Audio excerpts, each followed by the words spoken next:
Hi friends, എല്ലാവർക്കും എൻ്റെ ചാനലിലേക്ക് സ്വാഗതം. ഒരു ഗ്ലാസ് പച്ചരിയാണ് ഞാൻ എടുത്ത് കുതിർത്തിട്ട് വാരി വെച്ചിട്ടുണ്ട്. ഇനി ഇത് നമുക്ക് പൊടിച്ചെടുക്കണം. പിന്നെ വേണ്ടുന്നത് നമ്മുടെ ഹെൽത്തി ലീഫാണ്, മുരിങ്ങയില ഉണ്ടല്ലേ. ഇത് നമുക്കെല്ലാം ഊരിയെടുക്കാം. അത് കഴിഞ്ഞിട്ട് നമുക്ക് തേങ്ങ, ഇത് ഇളം തേങ്ങയാണ്. കരിക്കുണ്ടെങ്കിൽ അതാണ് ഏറ്റവും നേരം ഇളം തേങ്ങ എടുത്തേക്ക് വേണം. ഇപ്പോൾ 2 ഗ്ലാസ് അരിക്ക് ഞാൻ ഒരു തേങ്ങയാണ് എടുത്തേക്കുന്നത്. നമുക്കിത് തയ്യാറാക്കാം. അത് വലിയ തണ്ടെല്ലാം ഊരി കളയണം. ഇതിനകത്ത് വല്ല പ്രാണിയൊക്കെ ഉണ്ടോയെന്ന് നന്നായിട്ട് നോക്കിയിട്ട് വേണം എടുക്കാൻ. മുരിങ്ങയിലെല്ലാം നല്ലപോലെ വേവിച്ചെടുത്തിട്ടുണ്ട്. നമുക്കിനി ഇത് വെള്ളം ചേർത്ത് തന്നെ നല്ലപോലെ അരച്ചെടുക്കാം.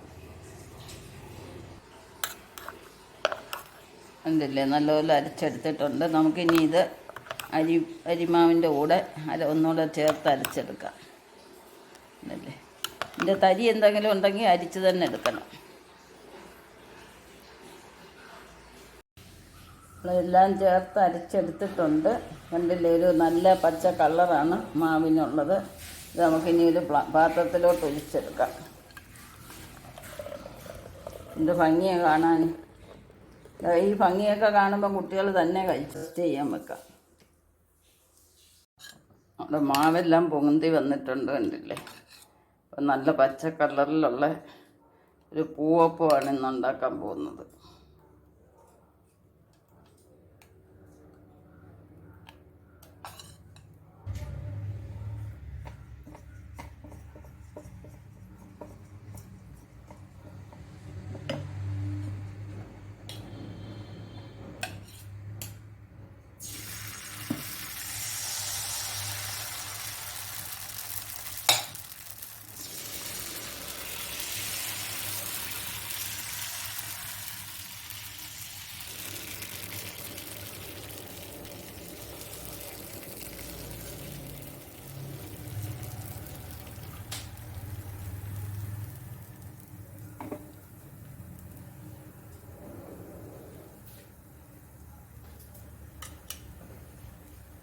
ഹോള് വന്നതിന് ശേഷം നമുക്ക് അടച്ചു വെക്കാം.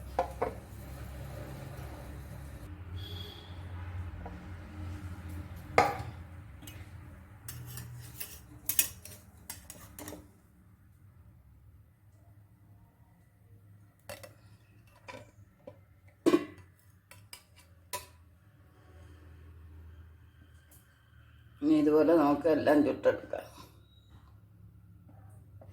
ഉണ്ടല്ലേ, നല്ല ഭംഗിയുണ്ട്. അപ്പോൾ ഫ്രണ്ട്സ്, നമ്മുടെ പച്ച പൂവപ്പമൊക്കെ റെഡി ആയിട്ടുണ്ട്. കണ്ടില്ലേ, നല്ല സോഫ്റ്റാണ്. ഈ ഭംഗിയൊക്കെ കാണുമ്പോൾ കുട്ടികൾ തന്നെ കഴിച്ചു. അപ്പോൾ അവർക്ക് ഉള്ളിലോട്ട് നമുക്ക് ഈ മുരിങ്ങയിലയുടെ ഗുണം എത്തിക്കുക എന്നുള്ളതാണ് നമ്മുടെ ലക്ഷ്യം. അപ്പോൾ ഈ വീഡിയോ എല്ലാവർക്കും ഇഷ്ടപ്പെട്ടെന്ന് വിചാരിക്കുന്നു. നെക്സ്റ്റ് ഒരു വെറൈറ്റി ആയിട്ട് അടുത്ത വീഡിയോയിൽ കാണാം. ശുഭദിനം ആശംസിച്ചുകൊണ്ട് എല്ലാവർക്കും ബൈ ബൈ.